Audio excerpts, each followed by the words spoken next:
بیا ښه راغلاست. نو هیله لرم چې هر څه چې ما درته ښوولي وو هغه مو زده یې او په یاد مو ساتلي. نو شارټکټ کیز به زه ټوله تاسو ته بیا درکړم او هغه به تاسو کولی شئ چې ډاونلوډ یې کړئ یا خپل په کمپیوټر کې وګورئ. لیست به یې جوړ کړم، زه به ټوله ستاسو سره شیر کړم. اوس به راسو و هغه انسرټ آپشن ته چې موږ په انسرټ کې څه کار کولی سو او ضروري کارونه یې څه دي. نو انسرټ په اصلي کې یعنی داخلول یا یو شی بل نوی راوستل. اوس که چیرې موږ غواړو دا یوه صفحه ده فلحال، مګر زه غواړم چې زما دوهمه صفحه دغه خط ټوله په اوله صفحه کې راسي، دا سیکشن چې دی یا دا خط باید په دوهمه صفحه کې راسي او زه غواړم چې دا صفحه باید د لې ختم سي او دا خط بیا زه په دا یوه صفحه کې د لې سره ترتیب کړم. نو دا ته ویل کېږي پیج بریک. پیج بریک ډېر ضروري دی. پیج بریک دی هغه مال ډېر په درد خوري که چیرې تاسو غواړئ چې یو ټیبل جوړ کړي یا انډیکس جوړ کړي، یو ډېر لوی کتاب یې ډېر ختمونه شته کړي، هره پاڼه خپل شمیره ولري او هیډینګ خپل شمیره ولري او ډېر څه. نو پیج بریک باید معلومي چې صفحه دلته ختمه شوه، دا خط د دې بعده باید دلې شروع نه سي، خپله جي کښته ځي. نو چې پیج بریک تاسو ورکړئ دا پیج اوس دلته بریک سو. مثلا صفحه هلته ختم سوله، دی به زه بیرته لوړ راولم ځکه چې د هغه کم انټر چې ما والی هغه یې هم ورسره راوستل. نو اوس دلته که زه هر ځای په صفحه کې کلیک کومه دی د دغه بعده بیا یې نه راولي، یعنی پیج دلته بریک سوی دی، ختم سوی دی. که زه چیرې لوړ لاړ سم او دلته به ما ورته ویلي چې دلته پیج بریک دی، نو د دې بعده چې هر څه دی هغه په بل صفحه کې راځي. که زه دلته کلیک وکړم مثلا دلته خط راځي او بیا د دې بعده اوس دی ما ته وایي چې بالا ته لاندې تاسه، نو دا یو پیج بریک دی. او بل دا ښه څه چې اوس دلته د ښکاره کي ته دوې صفحې لرې، نو دوې صفحې هلته تا یعنې سل په سله پیج بریکي او دوې صفحې سولې. اوس نو راځو دا سو پیج بریک. پیج بریک چې مثلا که هر وخت غوښتل که ته کالم جوړ کې دا صفحه پر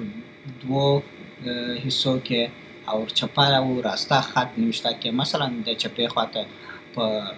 پښتو یا په انګلیسي نوشته کې، راستې خواته په دري باندې نوشته کې یا په یو بله ژبه، نو تاسو کولی شئ چې د پیج بریکس هغه مهال کار واخلي چې دی هغه چې دا صفحه پر دوو حصو تقسیم سي، نو بیا دا کالم د یوه خوا څخه بلې خواته اوښتلو دپاره نو بیا پیج بریک دی. که جمله د دا ځای د دا ځای ختمه سوه، اوس نو باید دا بل کالم ته راواړئ، نو پیج بریک که مو وهلي دی اتومات دا بل کالم ته راوړي چې معنا صفحه دلته ختمه سوه. نو هغه چې بیا موږ کالمز ته ورسېږو بیا به یې وکړو. اوس راځو ټیبل ته. زه به انټر ووایم خو زما پیج بریک مې مثلا د هغه بعده بیا هم زه غواړم په دا صفحه کې یو شی نوشته کړم، پیج بریک د دا سیکشن باندې سوی دی. اوس راځم ټیبل ته. ټیبل که چیرې تاسو په ټیبل کلیک وکړئ دی تا ته خپله دغه رقم ځای راولي چې وایي مثلا څو خانې دي پکار دي، یوه خانه، دوې خانې، درې خانې. بیا دا خانې مثلا خپل په څو واره کې چې پکار دي، مثلا ور کښته راز اند کالمز چې ورته ویل کېږي، تاسو کولی شئ چې هغه ترتیب کې خوښه کړئ. مثلا زه غواړم چې څلور خانې دي او درې راز اند کالمز دي. دا چې زه کلیک وکړم ما ته هغه رقم راځي، درې را څلور کالمز راغلل. نو اوس دلته تاسو کولی شئ چې خپل هر څه هغه خط یا شی نوشته کړئ چې مثلا غواړئ. تاسو کولی شئ چې مینوالي په ماوس باندې د دې سایز مقرره کړئ، مثلا دی باید د دا ځای پر راسي. دا چې دی مثلا سیریل نمبر دی، سیریل نمبر بیا بیرته لږ څه وسکوئ چې سیریل نمبر پوره پشو راسي. بیا تاسو دا کولی شئ چې دا هر څه چې پاته سوله رایټ کلیک وکړئ. چې رایټ کلیک وکړئ، په رایټ کلیک کې تاسو کولی شئ چې مثلا د ټیبل پراپرټیز ته ورسئ. په ټیبل پراپرټیز کې هم کولی شئ، که نه تاسو کولی شئ چې ورته ووایاست دا کالمز چې ما کړي چې ډسټریبیوټ یې کړه، تقسیم یې کړه خپل په درو سرو کې، ولې چې یو څه ما چې سیریل نمبر جوړوي هغه بل مې یو څه کوچنی سو، دا نور دوه کوچني پاتې سو، دی غټ سو. نو تاسو کولی شئ چې یا په کالمز یا په راز کې هغه رقم بیرته مساوي کړي یا ټیبل پراپرټیز ته ورسئ. ټیبل پراپرټیز ته چې ورسئ، ټیبل پراپرټي ډېر څه لري چې موږ د دې څخه کار اخیستلی سو. لومړی تاسو کولی شئ چې ټیبل ته خپل په انچ یا په پرسنټ باندې پرسنټ د دې صفحې په لحاظ سره په انچ یا په پرسنټ باندې تاسو کولی شئ چې خپل سایز ورکړئ. سایز هم دلته ورکولی شئ مثلا چې څومره سایز مو پکار دی صحیح د دې ټیبل لپاره. او بیا ټیبل په سنټر کې راځي، پر لیفت کې راځي که په رایټ کې راځي، دا هم ضروري دی. او بیا د هغه بعد راځو پسې ټکسټ خط څنګه دی. خط به دا رقم چې خط د ټیبل بعد که خط نوشته کېدی یا د دې پر سر و دا ټیبل باید جلا یا خط باید لاندې او که ټیبل او خط یو د بل په مابین کې سر راسي داسې پر راوڅرخېږي هم پروا نه کوي، خو یا زموږ داسې پکار دی. او ټیبل ډایرکشن لیفت ټو رایټ دی که رایټ ټو لیفت دی؟ لیفت ټو رایټ دی، د چپه لاس څخه راسته لاسته. نو کوس زه چیرې انټر وکړم خو څومره سایز هلته ما ورکړی و هغه د ټیبل سایز هغه غونده راغی. صحیح. تاسو کولی شئ چې بیرته په دا کوچنۍ چارکونجه خانه چې ده په دا باندې خپل په ضرورت باندې څومره ستاسو پکار دي کوم خاص سایز در معلوم نه وي چې باید څو وي هغه کولی شئ او بیا دا ټوله ټیبل سلیکټ کړئ. ورته ویلی شئ چې زه غواړم چې د ټیبل مثلا چې ټول ټیبل تاسو سلیکټ کړئ بیا ورته ویلی شئ چې زه د ټیبل سایز مثلا 6 انچه زما پکار دی. نو د ټیبل ها ټوټل 6 انچه شو. بیا راځو دې به راکوم اوس خو مو سر په خلاصو چې کالمز کې باندې باید تقسیم شي. صحیح. اوس راځو ټیبل پراپرټیز ته. بیا د ټیبل د پراپرټیز لپاره رایټ کلیک پر وکړئ، په دغه ټیبل کې باید وشي رایټ کلیک. نو رایټ کلیک په ټیبل کې وکړئ، بیا راځو ټیبل پراپرټیز دا خو زموږ سایز ورکړي او لیفت رایټ الاین شیټ کې هغه لیفت الاین وکړو یا به په سنټر کې کو. دا چې غټ سایز دی نو نه معلومیږي، که کوچنی وای بیا معلومیږي چې دی په لیفت کې دی په رایټ کې دی که په سنټر کې دی. او ټکسټ ریپینګ مو سره خلاصو. بیا راځو راز ته. راز د را چې دی هغه څومره هایټ یا جګوالی مو پکار دی، مثلا 0.3 انچه د هر را سایز دی. صحیح دی. دا اټلیست یا اگزیکټلی تقریبا یا که اتمی د غونده اټلیست سم دی که اگزیکټلی کې نو بیا د هر ټیبل غونده کوچنی کې هغه ته رسوي. د سیریل نمبر استانی کې غټ دی نو کوچنی نو د نه ور سره ایڈجسټ وي او اټلیست لیبل سره ایڈجسټ د خط سره. شدا هغه اپشنونه چې لکه allow raw to break across page، یعنی کچیرې صفحې د خط دلته ډېر نوشته او پیج ختم شو لاندې لاړې نو دا را ته اجازه ورکړه چې ټیبل کنټینیو کې په بله صفحه کې او دا را جوړه کړي. صحیح دی. او repeat as header raw at the top of each page. او کچیرې د ټیبل هیډر درلودي هغه هیډر په ریپیټ کې راوله ځکه چې که دوامه صفحه یي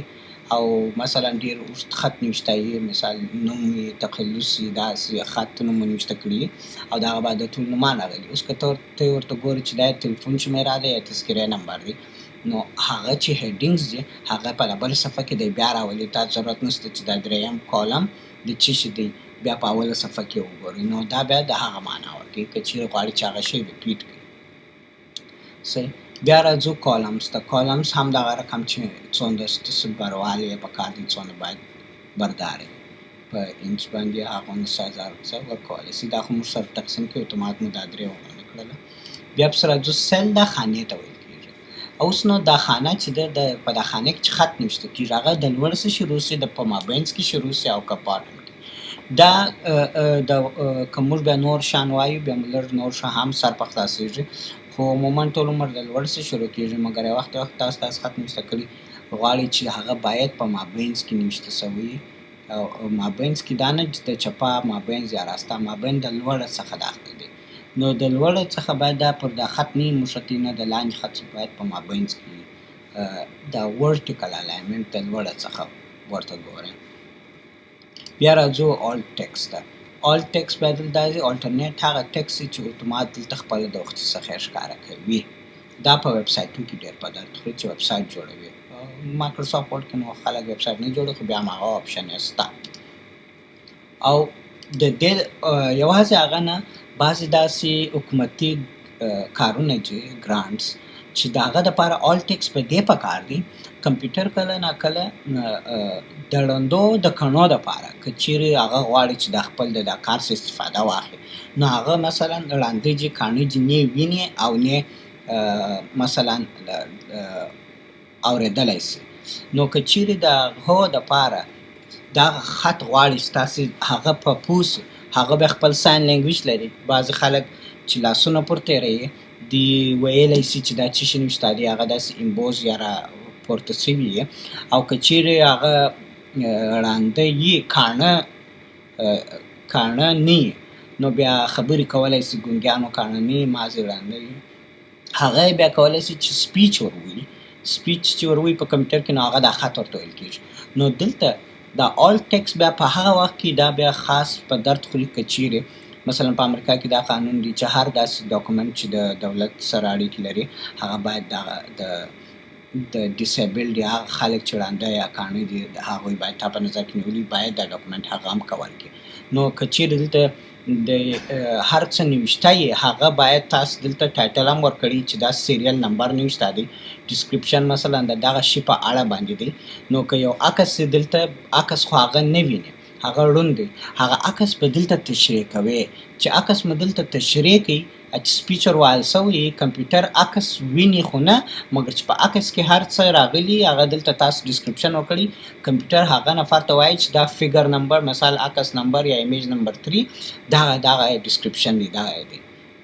نو بیا هغه کولی د دې استفاده وکړي خو دا خیر اوس تاسو په درد نه خوري که دا په ډېر په لوړه سویه باندې کوم هر وخت کاروئ بیا به مو حالته په هغه وخت کې زده سي اوکې ته راځو ټیبل هغه رقم څه چې هر څه موږ غوره کړي وه اوس نو بیا راځو انسرټ ته چې ټیبل مو پکې جوړ کړي ټیبل که چیرې تاسو د انسرټ وروئ انسرټ به د اوله سره هلته تاسو ته که چیرې نه کې تکلیف وي چې اوس نو زه څو خانې څه شي سلیکټ کړم د انسرټ سویچ وروئ او بیا د هغه بعده کالمز او روز ورکولی سي چې څو کالمز یا څو رو مو پکار دي او دا کالم اتومات کوي کانټنټ فټ دا یو مهم شی دی کله نه کله موږ داسې خط نوشته کړي په دا کالمز کې چې دا ټیبل غټ کوچنی اتومات خپله ورسره کېږي که چیرې هغه ته وروایي دا بیا د ټیبل یا د را د هغه سره خپله غټېږي کوچنی کېږي یا که چیرې وینډو د هر څومره چې غټه صفحه یا کوچنۍ صفحه دی په دا صفحه کې غونډه ځان ځایوي او که ته ورته اوټو فټ ټو کانټنټ نو بیا که دا خط دلته ډېرېدي لږېدي دی د خپلې خانې یا د ټیبل د هغه سره ځان سره سموي او که فکس یا اوټو ورته ووایي نو بیا هغه غونډه راځي څومره زموږ صفحه یي بیا د هغه سره نه غټېږي نو بیا تاسو کولی شئ چې بل ټیبل جوړ کړئ دا زما کرسر دلې دننه و نو دا ټیبل دننه جوړ شو که چیرې زه دا د موف ټول باندې کلیک وکړم چې دا د موف ټول لري او دا موف باندې لاندې راولم نو بیا ټیبل دلته جوړ شو بیا زه کولی شم مینولي هم غټ کړم دا رقم تاسو کولی شئ چې ټیبل جوړ کړئ اوس نو که چیرې ډېر خلک دا ټیبل څنګه ډیلیټېږي ټیبل داسې دی که چیرې تاسو دا سلیکټ کړئ مثلا دا ټول ټیبل باید سلیکټ سوی ډیلیټ چې وروي دی بیا تا ته وایي چې را کالم یا کم سیلز یا کالم یا را زه ډیلیټ کړم نو بیا زه ورته وایم مثلا د دې خوا څخه یې ډیلیټ کړه او که پوره ټیبل پر دا باندې کلیک وکړئ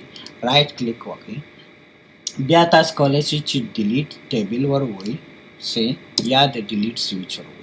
او که پوره ټیبل کوئ نو پوره ټیبل باید پر دا باندې کلیک وسي دی چې کلیک کوئ هغه رقم او که نه تاسو چې هر را چې مو غواړئ د ټیبل څخه خانې ډیلیټ کړئ تاسو کولی شئ چې هغه خانې ډیلیټ کړئ زه به دلته پیج بریک کوم وبخښئ پیج بریک لپاره کمانډ انټر یا کنټرول انټر شارټکټ کې ده که مې نه وه درښولی نو دا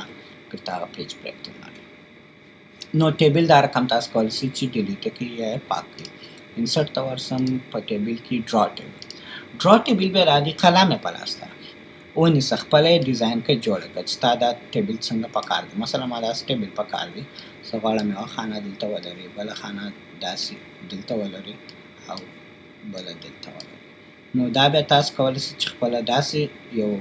جدول جوړ کړئ چې مثلا هغه ډېر سخت او په را کالمز کې په اسان نه راځي نو بیا تاسو کولی شئ چې دا رقم د خپل د زړه ټیبل جوړ کړئ اوس نو که غواړئ د کلم څخه ځان ایسته کړئ انټر ووایئ چې انټر مو یا اسکیپ ور ووایئ بیا تاسو کولی شئ د ده څخه ځان ایسته کړئ هر ځای چې مو ډبل کلیک وکړئ په هغه خانه کې تاسو کولی شئ خط نوشته کړئ یا هر شی ور اچولی شئ. نو دا رقم ټیبل تاسو ډرا کولی شئ. د ډرا ټیبل دپاره انسرټ ته که ورشئ تاسو کولی اوس نو بیا راځو دا چې موږ په ټیبل کې یو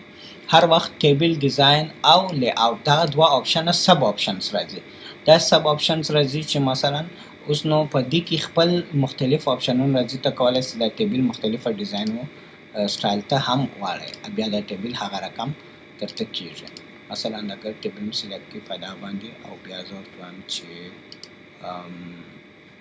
داسې ټیبل پکار دی بیا دا ټیبل داسې اوس زه غواړم چې بل را ور واچوم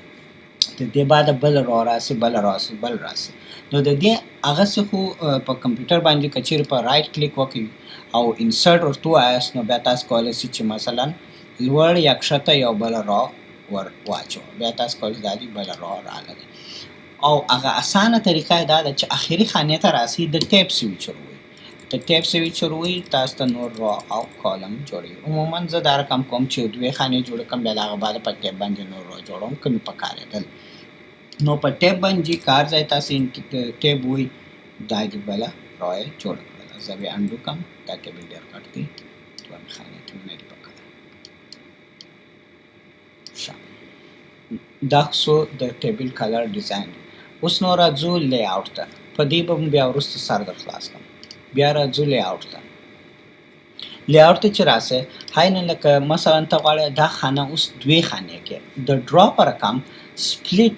ټیبل یا سپلیټ سیلز راځي سیلز خانو ته وایي ټیبل د پوره ټیبل ته وایي نو که زه چیرې دا خانه غواړم چې سپلیټ کړم نو په دوه کالمه غواړم چې سپلیټ کړم مثلا کالم معنا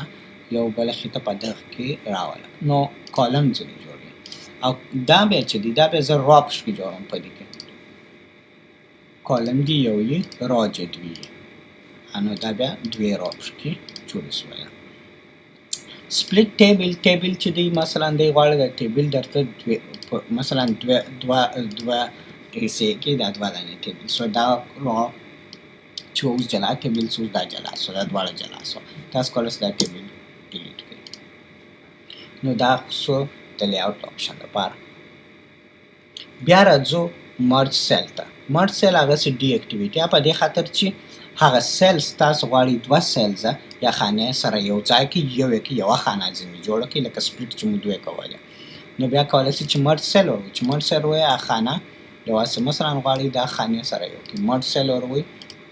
سره یو سو نو هغه چې ډرا کوئ مو تاسو کولی شئ چې بې له ډرا کېدو هم خانې مرج کړئ مرج سیل سره یو ځای کې هم هغه رقم جوړ کړئ او هغه آټو فیټ چې مثلا غواړئ د کانټینټ یا د وینډو یا د فکس فیټ په رقم آټو فیټ هم راځي څونه خط یې غونډ پارچې کې اتومات خپله فیټ کېږي یا سایز مور کړ دي چې هغه غوندې کېږي. بیا راځو هایټ ویت ته نو په خانه کې چې یې نو ظاهره خبر ده دی هغه خانه حسابي مثلا زه د خانې څومره هایټ ویت ورکړم صحیح او که چیرې زه پوره ټیبل باندې کلیک وکړم نو بیا تاسو کولی شئ چې په ټیبل کې هم سایز کې تغییر ورکړي او که پوره ټیبل ته سایز تغییر ورکړي نو بیا هم یې د دې ځای نیولی شي او هم ټیبل ته سایز ته ورتلی شي. هاو ډسټریبیوټ راز اینډ کالمز ډسټریبیوټ راز اینډ کالمز هغه چې لکه دوی درې غواړم زه باید مساوي سي نو ډسټریبیوټ وایي دوی درې سره مساوي سو دا رقم که چیرې بعضې را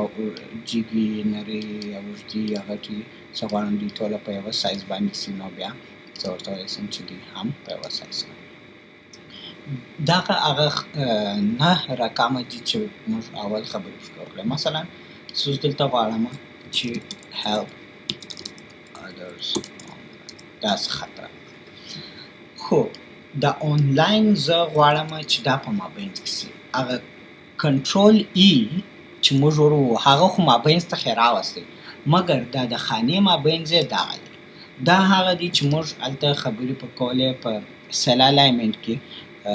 یا په ټیبل پراپرټیز کې چې ما درته ویل وه چې دی دلته یې راولي نو د دې اسان طریقه دا ده چې په سیل الاینمنټ کې هم تاسو کولی شئ چې په سینټر کې رالي مابینځ کې رالي دا بیا د چپې خوا مابینځ او که د مابینځ نو دغه نه طریقې دي تاسې په خپله وینئ چې چیرې تاسو دا خط پکار دی په خانه کې نو دا تاسو کولی شئ استعمال یې ښه بیا راځو و د ټولو ضروري شی هغه دغه دی چې مثلا لکه ډیلیټ ټیبل یا سیلز یا کالم هغه خو ما تاسو ته دروښول یا اریز کړي یا پاک کړي ښه ویو ګریډ لاینز چې دي دغه خطي چې آیا ته غواړې دا خطي ووینې یا نه ووینې دا ډېر مهم دي مثلا یو وخت ته نه غواړې دا خطي ووینې لکه دا سیریل نمبر نو بیا ته کولی شې چې ورته ووایې زه دغه خطي نه غواړم چې دلته یې ووینم نو بیا دا خطي چې دي دی ایسته کوي او راولي نو دا ګریډ لاین چې دي چې دا که چیرې زه دا موف کړمه نه یم خبر تاسو وینئ که نه وینئ خو دا اوس ګریډ سولی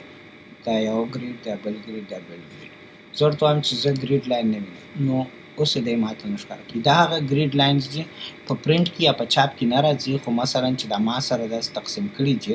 دی دا ماته ښکاره کوي چې دا رقم سره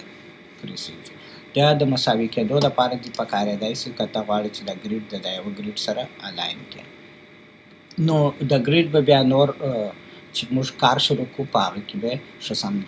سره خلاص کړم دا څنګه کېږي بیا راځو سلیکټ ګرد سلیکټ ہے کالم سلیکټ ہے را سلیکټ ہے یا که ټیبل سلیکټ ہے اگر ټیبل سلیکټ کړي زه ورته وایم یا را سلیکټ کړه په دې کې به په اسانه سره په خلاص سلیکټ را دی را اگر سلیکټ کړله کالم سلیکټ نو د دې اسان طریقه هم دغه دی چې که دلته د باندې څه کلیک پر وکړي هغه را یا کالم